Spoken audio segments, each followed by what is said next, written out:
Harka fuune jira jirtu maatiin Qubee Tech present. Video yookaan suur-sagalee gabaabduu har'aa keessatti waa'ee postal code yookaan zip code haasofna. Postal code yookaan zip code kan jennu kun yeroo hedduu uunka yookaan foormii online guunnu almost hundarra ni jira. Kanaaf namoonni hedduu uunka kana seeraan guutuun akka rakkisu odeeffadheera.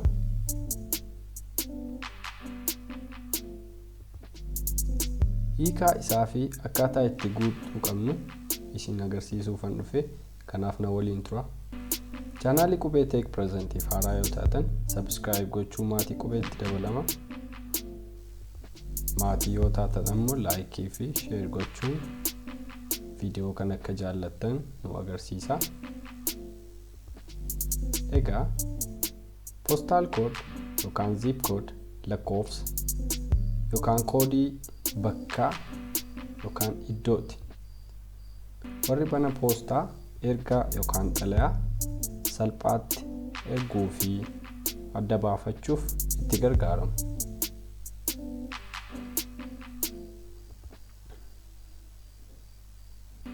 Namni karaa poostaa ergaa erguu fi ergaa fudhatu kamuu beekuu kan qabudha. Addattammoo biyya alaarraa gara biyya keessaatti yookaan biyya keessaa gara biyya alaatti erguuf yookaan fudhachuuf hedduu fayyada. Jechuun yoo regular post office fayyadamna ta'ee jechuudha.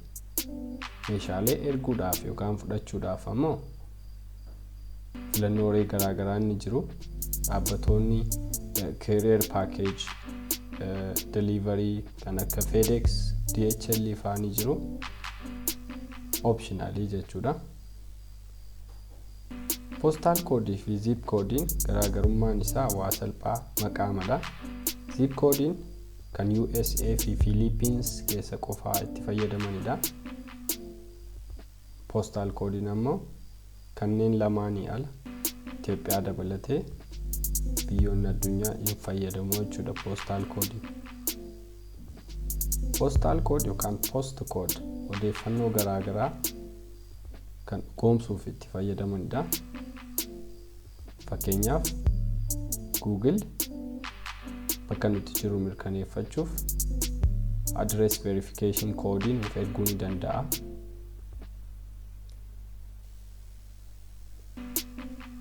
Unki isin argaa jirtan kun kan bakka hedduutti isin mudachuu danda'udha.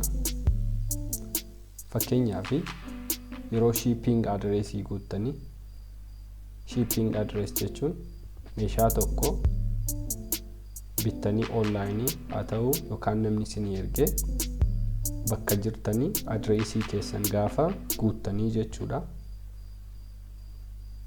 Scholarship garaagaraa keessattis ta'uu mala. YouTube warri hojjetan address verification isin barbaachisa.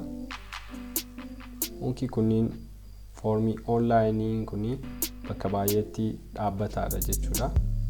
Kanaaf maal gochuu qabna? Dursa lakkoofsa saanduqa poostaa bakka jirrutti yookaan magaalaa jirrutti banachuu. Saanduqa poostaa banachuudhaaf biiroo poostaa ofiisii deemne qarshii gara 120 natti fakkaata waggaatti kanfalamu. Waggaatti kan riikar godhu waggaatti kan kanfalamudha. Banannee lakkoofsa mataa keenya furtuu yoo qabaates furtuu saanduqaa fudhannee galuu dandeenya yookaan immoo poostaa kan namaatti fayyadamuu ni dandeenya.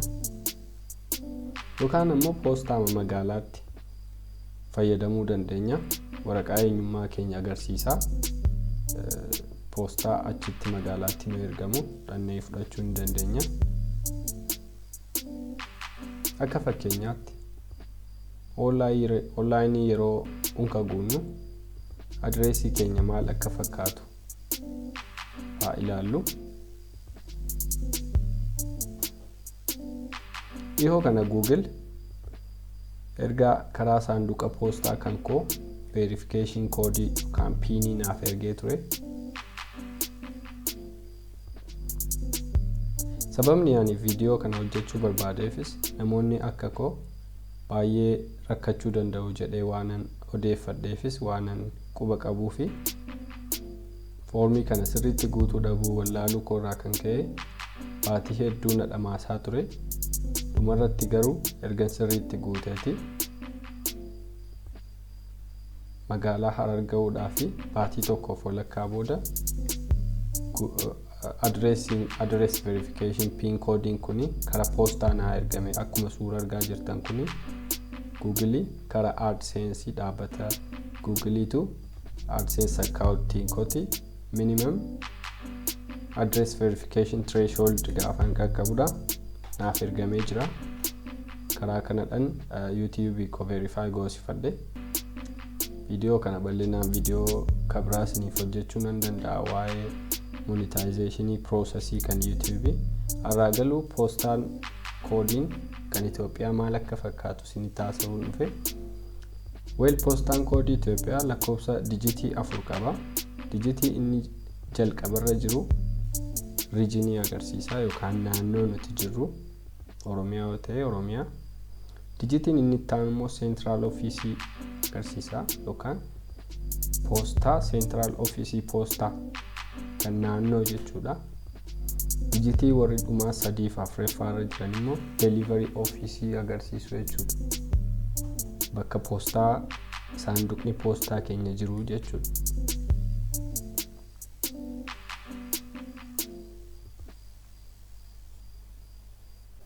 Fakkeenyaaf nama magaalaa Asaasaa jiraatu tokko yoo fudhanne postal code Asaasaa 2120 dha. Oromiyaa Arsii Asaasaa jechuudha. Unka akkanatti guutuu dandeenya jechuudha.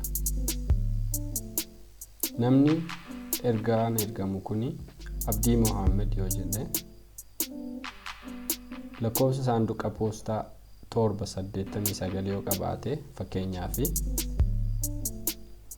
adresiin postal adresiin nama kana Abdii Mohammed p.o.box 789 2120 Asaasaa Ethiopiyaa akkas ta'a jechuudha. Tarii bakka nuti jirru postal code hin qabu yoo ta'e bakka postal code duwwaa 4 galchuu dandeenya jechuudha. Fakkeenyaaf Wallaggi postal code hin qabu akka website postal code Ethiopiyaa irraa argadhetti magaalaa Naqamtee namni jiru tokko postal code isaa yookaan post address isaa gaafa barreeffatu bakka postal code duwwaa galchuu danda'a jechuudha. Kanaaf akka fakkeenyaatti magaalaa Naqamtee taa'ee namni Google irraa verification code fudhachuu barbaadu namni YouTube hojjechuu barbaadu fakkeenyaaf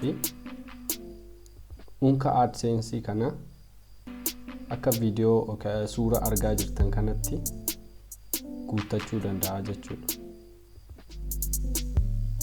Lakkoofsi bilbilaa keenyas lakkoofsi bilbilaa unique ta'e yookaan lakkoofsi bilbilaa kan harka keenya irratti qabannee jirrus nu barbaachisaa jechuudha. Sababni isaas tekstii nuuf ergame verify godhamuu waan qabuuf bilbilli keenyas adreesii keenya wajjin walitti verify ta'a jechuudha. Barreeffamaan immoo bal'inaan dubbisuu yoo barbaadani linkii ani descriptionii yookaan video kanarra sinii kaa'u kanaan akka argaa jirtan kanarratti bloogii koorra deemtanii dubbisuu dandeessu. Bal'inaan afaan Ingiliffaadhaan barreessee kaa'eera.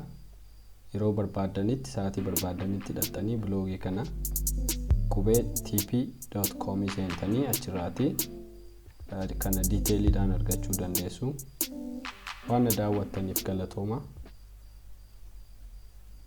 Video kana yoo jaalatan like if subscribe godha. Galatooma.